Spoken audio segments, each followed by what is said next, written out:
Good afternoon, dear students. Today we'll discuss about inheritance, Unit 5. Right? This is a term. Inheritance is a term which is derived from a biology. Right? It is a biological term. Inheritance means when an object occupies the properties of another object, then this process is known as inheritance. After completion of this chapter, you will be able to define inheritance, classify the inheritance, advantages of inheritance, disadvantages of inheritance, and application of inheritance. Let's move to introduction to.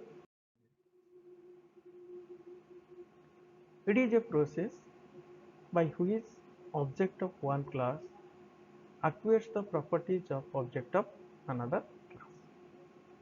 That means the class from which properties are inherited is called base class or superclass, and the class to which properties are inherited is called derived class or child class.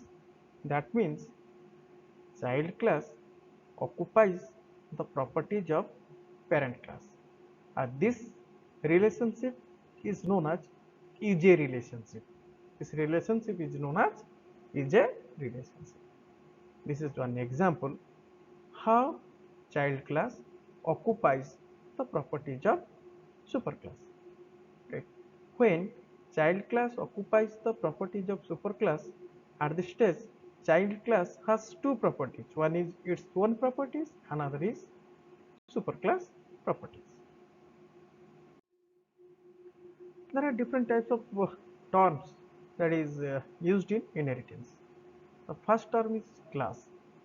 In the class, you know, in the first chapter, what is class? It is a group of objects which have common properties.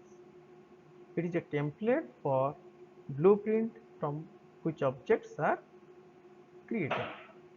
Second one is subclass. Means subclass is a class which inherits the other class. It is also called derived class or extended class, or you can call also child class. Right. Next, superclass. Superclass is the class from where a subclass inherits the features. It is also called base class or parent class. Next one is reusability. We can use the same fields and define in the previous class. These are the terms used in inheritance. Next, I'll discuss about how a subclass or child class occupies the properties of parent class. Okay, this is the syntax. Now, how we can write the syntax? Now, class, subclass name, extends superclass name. Here, the keyword extends means extend is a keyword. It occupies the properties of what superclass. The syntax is like this: class, subclass, extends, superclass. Okay. Next, we'll move to example of inheritance. This is the code for example of inheritance, right? This class, this is one class. The class name is A, right? Okay. It has two instance variables int AB, right? Another is one method, that is void input method. Okay. Now int AB is known as instance variable. This is the properties, and void input is a method. If you write here class B extends A, then class B occupies the properties of A. So here the class B will be the child class and class A will be the parent class. After occupying the properties of parent class, then what we have to do? Then we have to write the main class where you can create the object of child class. Using the object of the child class, we can call both the methods and properties of child class as well as parent class. Why? Because the child class occupies the properties of parent class, right? Then we'll move to the such type of inheritance we can also say that is single inheritance. If I will go to the types of inheritance, if I will explain the types of inheritance, then at this stage you can understand what is single inheritance, uh, why single inheritance is used, or what is the code of single inheritance. Now there are different types of inheritance. Just I have explained in the example of single inheritance in the previous slide. Single inheritance, the multi-level inheritance, multiple inheritance, hierarchical inheritance, hybrid inheritance, multipath inheritance. Now I'll discuss about single inheritance, right? Derivation of a class from only one base class means here B is a child class. A child class has only one base class. Child class, when a child class occupies the properties of only one base class, then we can say that is single inheritance, right? Next one is multiple inheritance. When a class derives the properties of, occupies the properties of several base classes, then we can say that is multiple inheritance. But Java does not support multiple inheritance. Why? Instead of multiple inheritance, we will learn in the next chapter interfaces. Okay. Next one is hierarchical inheritance. The derivation of several base classes from a single base class, then we can say hierarchical inheritance. That means when several classes derived from a single base class, then we can say that is hierarchical inheritance. Next we'll move to multi-level inheritance. A class which derived from another derived class. Here you can see B is a derived class because it has also a parent. It has also a parent. Then B is a derived class. Here C is a class which occupies the properties of class B. That's why this is known as multi-level inheritance. Okay. Next one is hybrid inheritance, right? What do you mean by hybrid inheritance? Hybrid inheritance, the combination of multi-level inheritance and multiple inheritance is known as hybrid inheritance. Okay. Next, we'll move to example of multi-level inheritance. Why multi-level inheritance? Why not single inheritance? In the first example, when uh, in the previous slide, I have given in example of inheritance. That was what the example of single inheritance. Inheritance means single inheritance. Next, we'll move to what multi-level inheritance. Multi-level inheritance. Just I have given what I have given one example in the previous slide. What when a class occupies the properties of another derived class, means here A is a class, this is a parent class. Class B extends A, means here class B is a child class. But you just see here class C extends the properties of class B. That's why the definition is what? When a class occupies the properties of another derived class, then we can say that is multi-level inheritance. You see here that is a class demo. Then if you take here the class demo means it is a main class function, it is a main class through which object can be created. That object can access the properties of child class as well as its parent class as well as its grandparent class, right? Next we will move to example of hierarchical inheritance. What do you mean hierarchical inheritance? When several derived classes occupies the properties of only one base class. Here A is a base class. In that way, in this base class occupies two instance variables, one method, right? When class B extends A, all the properties of A, all the properties of A is accessible by the class B. Here, how many instance variable? There are three instance variable because class B extends A, means class B occupies the properties of A.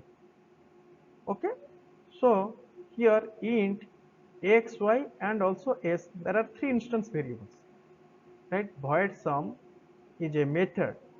That method can access both x, y and s because x, y are the members of class A. Then how class B extends, how class B occupies the properties of A? By using extends keywords, right? Next we'll move to class C extends A, means class C occupies the properties of A because the hierarchical inheritance in the previous slide you see, you can see also previous slides, you can see the previous slides that what how the how more than one derived classes occupies the properties of only one base class. Already I have shown you. Okay, next we'll move to uses of Java super keyword, right? Super keyword, what is the function of super keyword in Java? Super can be used for refer immediate parent class instance variables. Super can be used to invoke intermediate class constructor. फिर super can be used to invoke intermediate parent class methods, right? I now will give examples of super keyword. Case 1. If the superclass instance variable name is same as the child class instance variable name, then the super keyword is used to only inside the subclass to access the superclass instance variable. Here is one example, you just see, this is class A, right? Class A includes int x equal to 10, means class A contains int x equal to 10. This is the instance variables of class A. Class B extends C, means class B occupies the properties of A. In class B, there are two integer variables. One is int x equal to 10, another is int x equal to 20. Here class B instance variable will be overridden into class A. To avoid this problem, then we have to use super keyword. Then we have to use what? Super keyword. So system.out.println x. If we print system.out.println x, it will print x equal to 20, right? If you will print system.out.println super.x, it will print 10. So what is the function of super keyword? Now if the superclass instance variable, here you just see, if the superclass instance variable name is same as the child class instance variable name, then we have to use super keyword only inside the subclass, right? Only inside the subclass to access the superclass instance variable. Okay, do you understand or not? Okay, here here is a main class. Using main class we can create an object. Now we'll take the object of what? Class B, because all the properties of class A resides in where? Class B. So if you want to all the methods or all the members of class A and class B, then you have to declare an object of class B. So B ob1 equal to new B, then ob1 dot, if you write here ob1 dot show, then object 1 will call to show method. In show methods there are two outputs, one is derived class X, another is superclass X. Clear?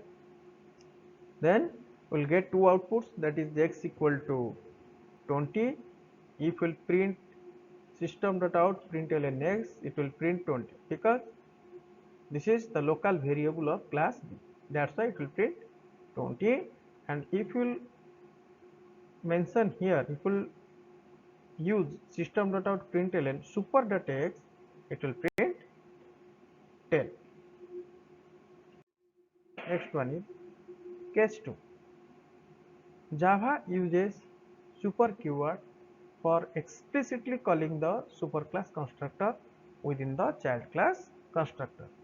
That means when if you want to define a constructor in superclass as well as child class, at this stage when we will create an object, first the superclass constructor will be invoked, next one is child class constructor will be invoked. But there is a keyword, you have to use super keyword. I have not mentioned here because first I'll show what is the problem. The problem is here, if you will create an object of child class, it cannot invoke, it will display error because there is no super keyword. If you write here super keyword, if we'll write here super keyword, then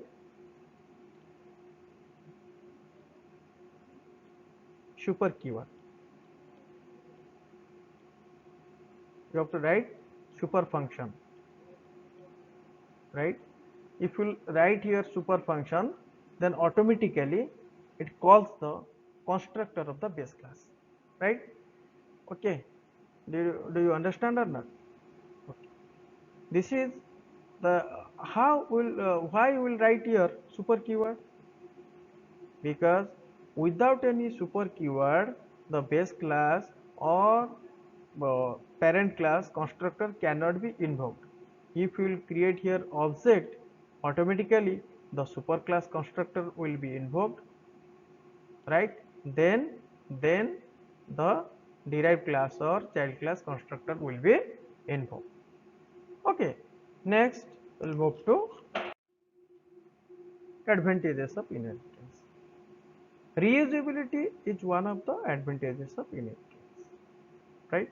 Next one is minimizing the duplicate code. Means the key benefits of inheritance include minimizing the identical code as it allows sharing of the common code among other classes.